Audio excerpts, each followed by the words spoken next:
شروع اللہ کا نام لے کر جو بڑا مہربان نہایت رحم والا ہے۔ فجر کی قسم اور 10 راتوں کی اور جفت اور طاق کی اور رات کی جب رخصت ہونے لگے، اور بے شک یہ چیزیں عقل مندوں کے نزدیک قسم کھانے کے لائق ہیں، اس بات پر کہ کافروں کو ضرور عذاب ہوگا۔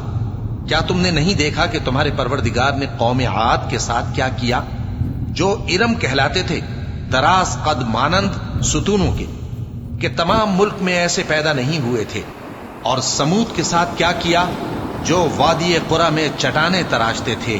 اور فرعون کے ساتھ کیا کیا، جو خیمے اور میخیں رکھتا تھا؟ یہ لوگ ملکوں میں سرکش ہو رہے تھے، بس ان میں بہت سی خرابیاں کرتے تھے، تو تمہارے پروردگار نے ان پر عذاب کا کوڑا برسا دیا۔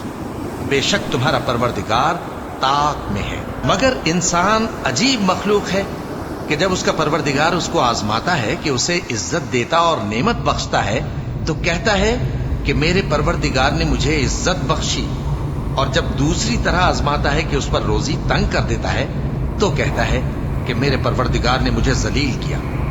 یوں نہیں، بلکہ تم لوگ یتیم کی خاطر نہیں کرتے اور نہ مسکین کو کھانا کھلانے کی ترغیب دیتے ہو، اور میراث کے مال کو سمیٹ کر کھا جاتے ہو، اور مال کو بہت ہی عزیز رکھتے ہو۔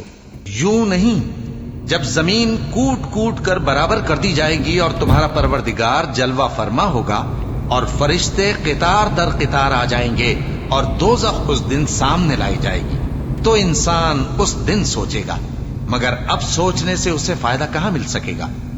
کہے گا کاش میں نے اپنی اس زندگی کے لیے کچھ آگے بھیجا ہوتا، تو اس دن نہ کوئی اللہ کے عذاب کی طرح کا عذاب دے گا اور نہ کوئی اس کے جکڑنے کی طرح جکڑے گا۔ اے اطمینان والی جان، اپنے پروردگار کی طرف لوٹ چل، تو اس سے راضی، وہ تجھ سے راضی، سو تو میرے خاص بندوں میں شامل ہو جا اور میری بہشت میں داخل ہو جا۔